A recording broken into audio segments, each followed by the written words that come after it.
Hello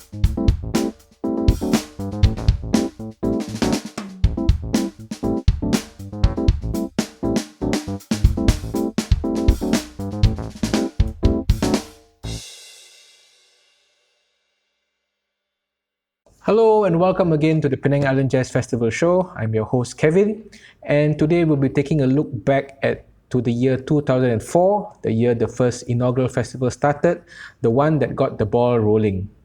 It is also the festival that featured a few local legends from Penang, and we remember those who have passed on. The first video features the following band members who have passed. Franco Boy Francisco is a guitarist and drummer. Franco started playing drums at the age of 6 and got his first professional gig aged 14 years old at the Ambassador Hotel for a year. He accompanied the group Jungle Links as a backup drummer for the Agogo Pop Show tour, and performing with local Singaporean artists, he took over the drum chair with Jungle Links when they finished the tour. And later, he joined the Tyros and the Originals. Franco went to Thailand in 1970 for 2 years, playing with the various bands, including a stint with Hawaiian rock band Henry Capno and the Pakalos at hotels and US Army bases. He joined the New Faces when he returned for gigs in Penang and Kuala Lumpur. Franco was adept at both the guitar and keyboards and was able to perform as a soloist as well. He also formed a duo with Freddie Chin. In later years, he went back to playing the drums with the Jazzocrats, which is the group we're going to play after this, and of course Tonal Alchemy. And also in the Jazzocrats, the band leader Jack Fazil, flutist and bassist. Fazil Muhammad, better known as Jack Fazil, a nickname he got from his maternal grandmother, realized he had a natural gift for music when he picked up a friend's guitar and found that he could play melodies. And though left-handed by nature, Jack played as a right-hander and was taught to play chords by his uncle, Spencer Rangel. His first group were the 4Js, initiated by Larry Rodriguez, the guitarist, consisting of John Cassians, Douglas D'Souza, the drummer, Radzi, and Jack on bass. In 1965, Jack joined Robert Tan's band, initially as a guitarist, but later switched to the bass. In 1968, he was approached to join the Mustangs with Nappy Cheong, Ernest Boy Barnabas, and Danny Eka Jesus and Bonnie Jeremiah on bass for a stint in Thailand, where they played in many clubs over a period of 2 years. And upon his return to Penang, Jack rejoined Robert Tan Trio at the Edinburgh group and eventually took over the contract there with his own group, the Islanders Quartet. This is a quote from Jack. One person who was a major musical influence that I had the opportunity to watch and listen to was Jimmy Boyle, a man well ahead of his time and the Thelonious Monk of Penang. Jimmy Boyle's depth and knowledge of music inspired me to further my musical knowledge by studying under another of my influences, guitarist Jimmy Lim. To read and write music when I was playing at the BM Cabaret. This is by Jack Fazil. And also another quote that stuck with the musician who played in this video, which features Leonard Selva on piano. Leonard mentioned to me that Jack told him, you can learn to read and write music. You can have the music in front of you, but don't let that piece of paper in front of you stop you from getting to the music. So I thought that was very insightful and maybe something for us to remember as well. Another multi-instrumentalist in the band, in Jazzocrats, is William Scully. William started playing music at a young age as a drummer for the Joe Roselles band in the late 1950s, and when the band had a function to play and could not find a regular drummer. A uniquely talented musician, William was a multi-instrumentalist and could play just about anything he laid his hands on. This included the ukulele, the double bass, the violin, the saxophone, the clarinet, the drums, the accordion, and Hawaiian guitar. A teacher by profession, music was his passion and hobby. Besides Joe Roselles' band, Williams also played with Edwin Rajamani and the Island Rhythmics, and of course the Jazzocrats and the Penang Jazz Ensemble, among many others. And also together with them in this video is Walter Ambrose. Walter is about 70 years old right now, and we hope to have him soon at the Penang House of Music. So this is the Jazzocrats. Enjoy.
that's the Jazzocrats.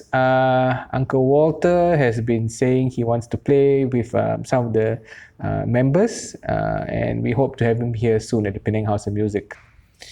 Okay, we're sitting here with Paul Augustin, the director of the Penang Island Jazz Festival. It is Founders Weekend. And we're going to talk a little bit about the first band that you saw. So, thank you, Paul, for joining us. You're welcome. And so, why did you choose the Jazzocrats?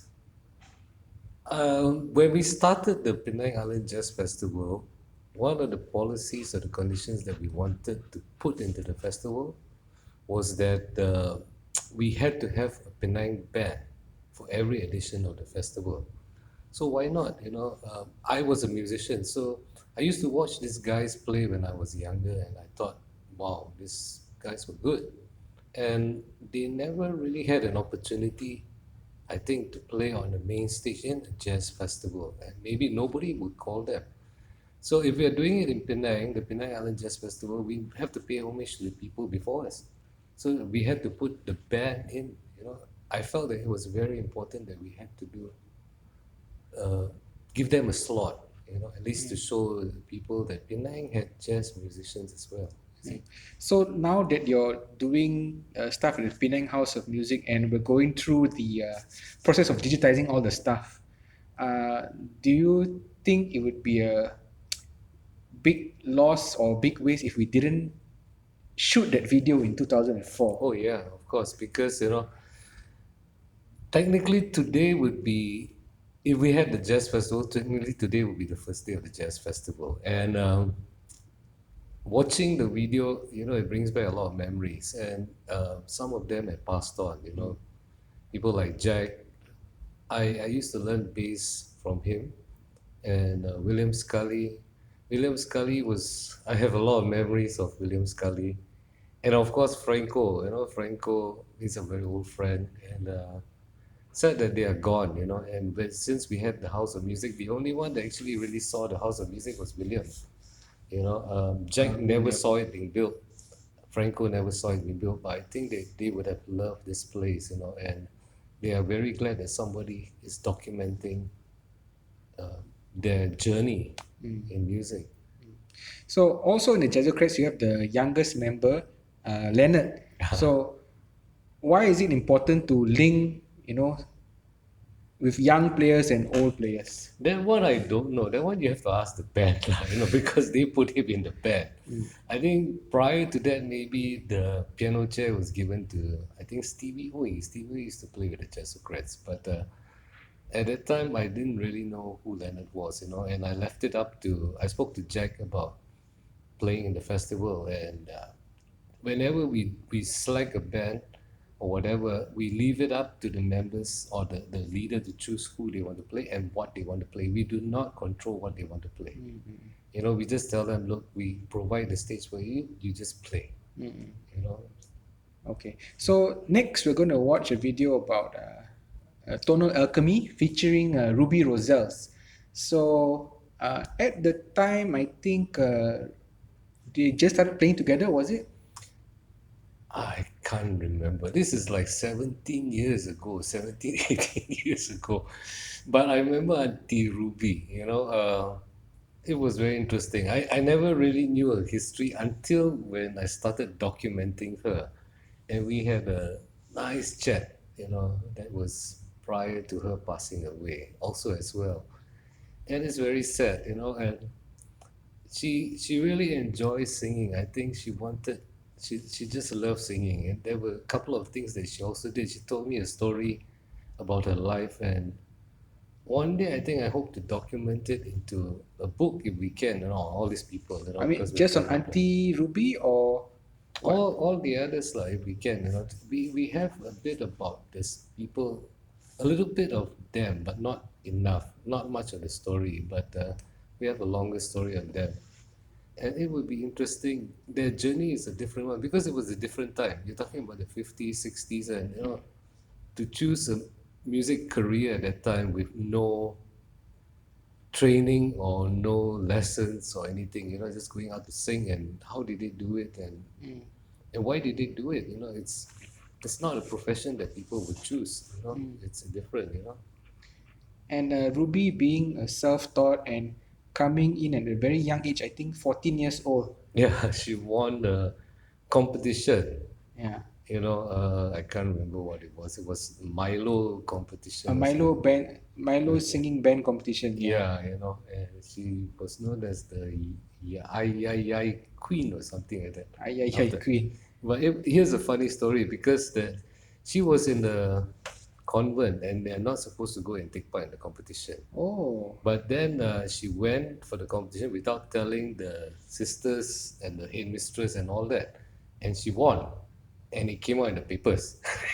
So she couldn't run away from it. But I understand when she joined the competition, she went in under a name, under Ruby Bawani. Bawani, her real name is Tajima, and then after that she went in under Ruby Bawani, and then after that she took the name Roselles after that, when she started singing. It was Catherine Roselles and then Ruby Roselles. So that's another story for another day. I think. But just to clarify, the relationship between her and the Roselle is that her uncle, isn't it, is a Roselle? Yeah, I think something like that. I can't really remember. I gotta check my notes. Okay. If you want to check the notes, it's also inside the Just for Love of It book. Yeah. So that's a little bit about the Penang Jazz Festival from the founder. Do tell us if you want to hear more from him, because he's got all the years behind him, all the backstage stories. Any funny backstage stories you want to tell us for the first year? Just one. Just one. There's so many actually. There's so many stories when we started doing the festival, but at this point in time, I can't think properly. I can't think. We have to have part 2, 3, 4, 5, 6 until as many as you can. Okay, thanks again, Paul, for joining this session. We hope to have you more often. Thank you. Thank you, and let's continue with the show. Yeah. Next, we have the Tonal Alchemy featuring Ruby Roselles, Auntie Ruby Roselles. This is a little bit about her. At the age of 14, Catherine Tajima entered a Milo Talent Time competition singing under the name of Ruby Bawani and won. After the win, she trained under her uncle Joe Roselles and eventually started singing with his group Hawaiian Palm Beach Boys. At the Chusan nightclub after leaving school in the early 60s, she was soon offered a singing contract in Bangkok, which she accepted, where she was backed by a local Malaysian band and became known as the Malaysian Four. Adopting the stage name of Ruby Roselles, she sang for 12 years in Thailand with different groups and occasionally returned to sing at the Holiday Inn Penang and in Kuala Lumpur. And this is Tonal Alchemy with Ruby Roselles. Two friends have come from near and far to support this event. We are very grateful and very thankful indeed. Truly, truly, very thankful. Thank you for your presence here, all of you. Thank you so much. Okay, so now it's time for our introduction second. He's already done the introduction. Okay, I'm the vocalist and my name is Ruby Roselles. Okay, thank you, thank you. On my left hand here is my long-haired young bassist. His name is CC. How about a big hand, ladies and gentlemen? Yes, and at the back of me, ladies and gentlemen, the drummer man. Not Franco Nero, but Franco Francisco, ladies and gentlemen.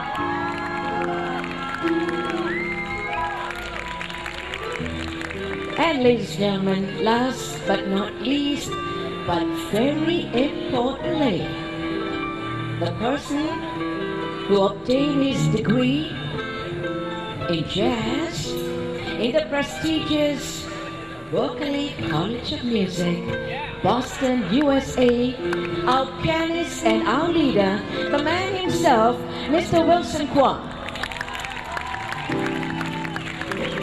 Okay, now we're gonna start. The first number is a swing medley, and it's called Out of Nowhere, written by Al Green and Herman, followed by Cole Porter's Day by Day. Here we go.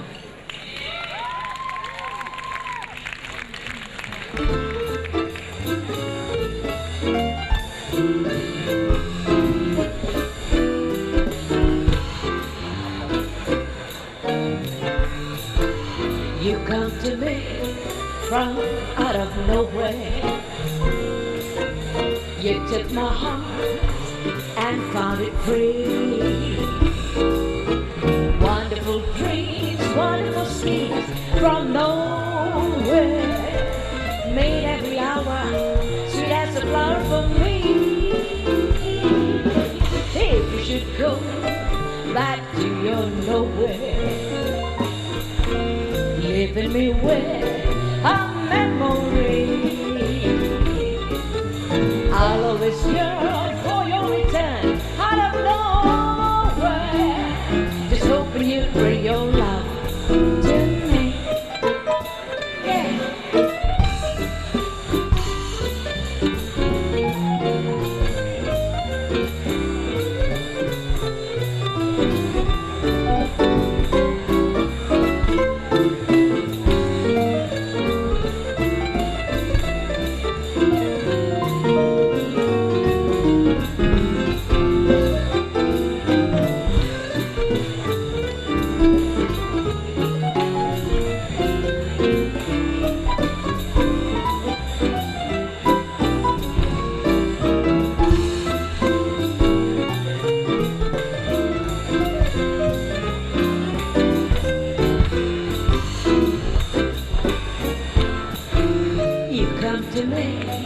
From out of nowhere,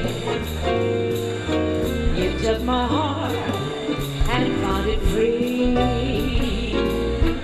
Wonderful dreams, wonderful schemes from nowhere. Made every hour sweet as a flower for me. If you should go back to your nowhere, leaving me with a memory, I'll always yearn for your return out of nowhere. Just hoping you'd bring your love. I'm hoping you'd bring your love. Hoping you'd bring your love to me.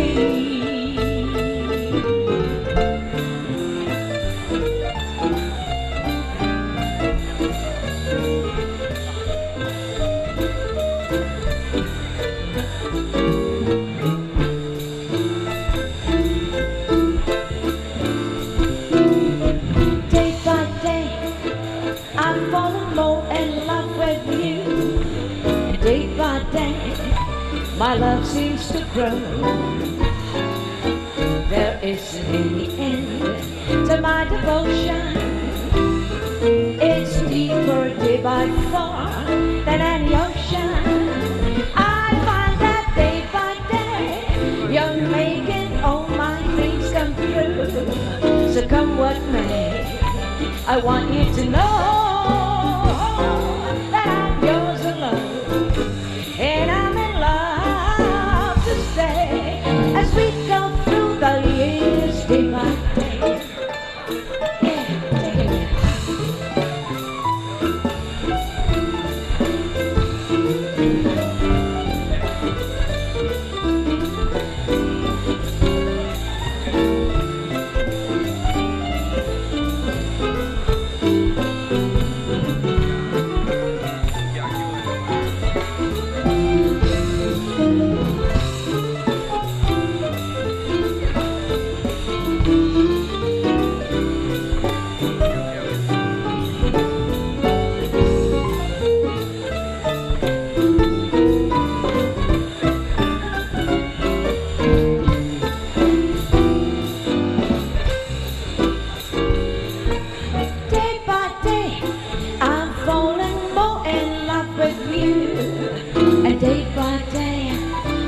Seems to grow.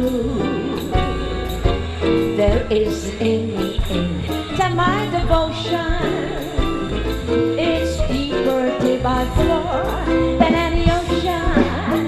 I find that day by day you're making all my dreams come true. So come what may, I want you to know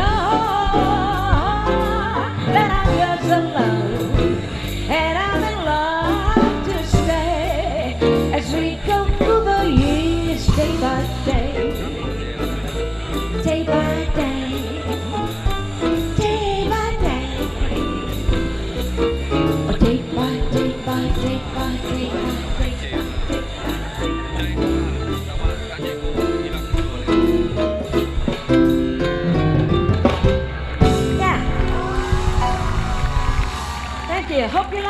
ladies and gentlemen.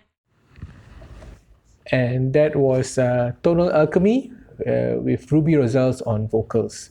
Also, little mention about the white piano. That is a legendary white piano. You can find that piano at Bayview Beach Resort. That's where it's been since I went there 2006. I haven't been to Batu Ferringhi recently, but hopefully it's still there. So that brings us to the end of today's episode. Please help us to share out this video to your friends and family, and we hope you enjoyed this show as well. Stay safe.